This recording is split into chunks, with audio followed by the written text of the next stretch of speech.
2026 के आते ही सरकार ने हिंदुओं का डेथ वारंट जारी कर दिया। Promotion of equity in higher education institute regulation यानी यूजीसी का यूनिवर्सिटी ग्रांट कमीशन 2026 एक कानून सरकार ले आई। गौ हत्या पर सरकार कोई कानून नहीं लाई, धर्मांतर पर सरकार कोई कानून नहीं लाई, समान नागरिक संहिता पर सरकार कोई कानून नहीं लाई, मंदिर मुक्ति अभियान पर सरकार कोई कानून नहीं लाई, धर्मांतर पर सरकार कोई कानून नहीं लाई, लव जिहाद पर सरकार कोई कानून नहीं लाई, चंगाई सभा लगाने वाले पोप और पादरियों के खिलाफ सरकार कोई कानून नहीं लाई। सरकार कानून लाई हिंदुओं को टुकड़े टुकड़ों में विभाजित करने के लिए।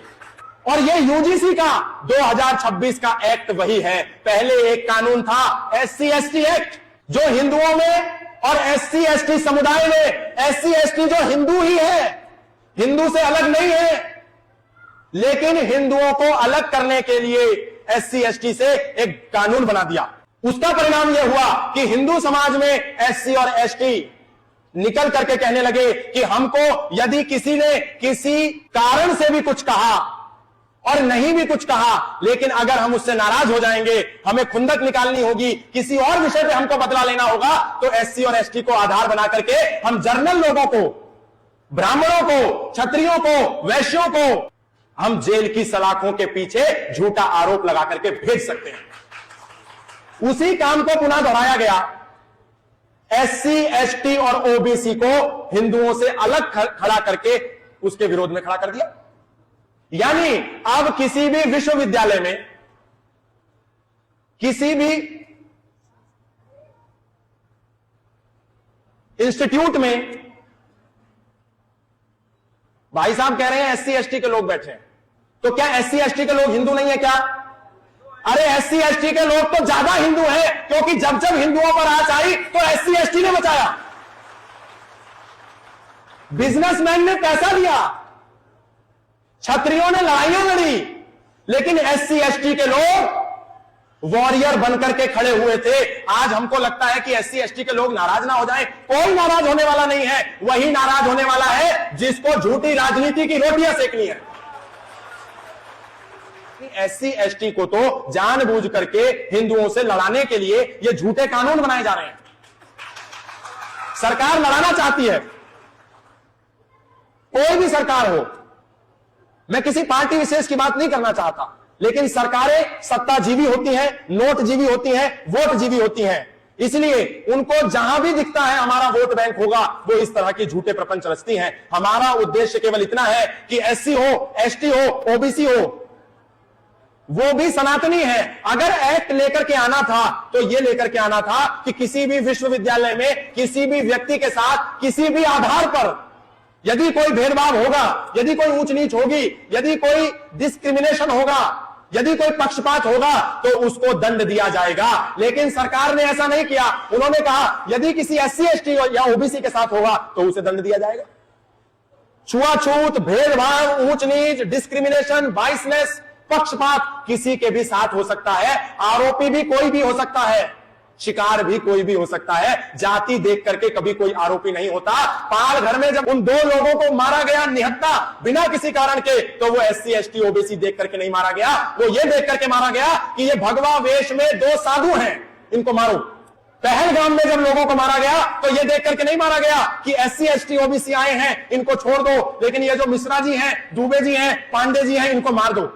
नहीं, शत्रु संगठित है और हमें सरकारें लड़ाने का काम करती हैं। उसी लड़ाई को और प्रबलता देने के लिए सरकार ने यह काला कानून लेकर के आया, यूजीसी का फर्जी एक्ट। आज यदि हमने इसको विरोध नहीं किया, सरकार कानून लाए लेकिन यह ना करे हिंदुओं को आपस में विभाजित ना करे, हिंदुओं को आपस में ना तोड़े, एससी हो, एसटी हो, ओबीसी हो, ये कभी नहीं कहते कि हम हिंदू नहीं हैं। संत रविदास का चित्र लगा है। संत रविदास एसटी, एससी, ओबीसी और समस्त हिंदू समाज के हीरो नहीं थे क्या? सबके हीरो थे। लेकिन आज बहुत सी ऐसी घटनाएं हमारे सामने हो जाती हैं, हमको नहीं पता चलता। और जब हमें नहीं पता चलता, हम सोते रहते हैं, तो यही छोटे छोटे कानून एक बहुत बड़ा रूप ले लेते हैं। उदाहरण के लिए इस देश में एक कानून आया, प्लेस ऑफ वर्शिप एक्ट। उस कानून के कारण आज यदि कोई मंदिर है जिसके ऊपर मस्जिद बन गई है, हम कोई कानूनी लड़ाई कोर्ट में नहीं लड़ सकते, क्योंकि सरकार ने प्लेस ऑफ वर्शिप एक्ट बना दिया था 1991 में। हम कानून की गुहार भी नहीं लगा सकते। कोई भी मुसलमान किसी हिंदू की जमीन पर जाकर के दावा बोल सकता है कि यह तो मुसलमान की संपत्ति है। क्यों? क्योंकि सरकार एक कानून लाई, वक्फ अधिनियम का कानून। अगर सरकारों से हम उसी समय कह देते कि इस देश में यदि वक्फ बोर्ड, वक्फ एक्ट सरकार लेकर के आएगी तो हम सड़कों पर उतर करके इसका विरोध करेंगे, तो फिर आज इस देश में कई लाख एकड़ भूमि इस्लामिक लोगों के कब्जे में ना होती। एक कानून के कारण भारत में सर्वाधिक भूमि नंबर 1 डिफेंस के पास है, दूसरे नंबर पर रेलवे के पास है और तीसरे नंबर पर वक्फ बोर्ड के पास है। क्यों? केवल और केवल एक कानून का दुष्परिणाम है ये। इस देश में माइनॉरिटी एक्ट आया, हम सोते रहे, एक छोटा सा कानून, लेकिन उस एक कानून के कारण सनातन धर्म के 3 अभिन्न अंग सनातन से अलग हो गए, एक जैन, एक बौद्ध और एक सिख।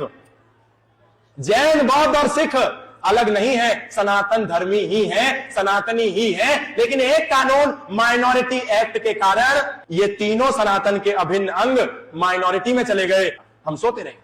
एक कानून इस देश में आया, इंडियन पुलिस एक्ट, आज भी है। उस कानून के तहत एक पुलिस वाला बिना किसी कारण के एक निहत्थे व्यक्ति को डंडे से पीट सकता है, लेकिन वो व्यक्ति राइट टू डिफेंस नहीं कर सकता। पुलिस को एक कानून के कारण राइट टू ऑफेंस तो है, पर एक आम नागरिक को बिना किसी गलती के यदि उसको पीटा जा रहा है तो राइट टू डिफेंस नहीं है। एक कानून आया, रॉलेट एक्ट, उस कानून के तहत हिंदू समाज के लोगों की जमीन, किसानों की जमीन सरकार ने बिना किसी नोटिस के कब्जे में ले ली। एक छोटा सा कानून। एक कानून आया, इंडियन एजुकेशन एक्ट 1835, हिंदू समाज सोता रहा। एक कानून के तहत भारत के जितने गुरुकुल थे, जितने शिक्षा व्यवस्था के भारतीय शिक्षा के संस्थान थे, एक इंडियन एजुकेशन का एक्ट के तहत उन सारे भारतीय शिक्षा व्यवस्था के केंद्रों को अवैध घोषित करके उनको बंद कर दिया गया और उनके स्थान पर वैकल्पिक रूप में मिशनरी स्कूलों की स्थापना कर दी गई। एक छोटा सा कानून। यानी हमको क्या चाहिए?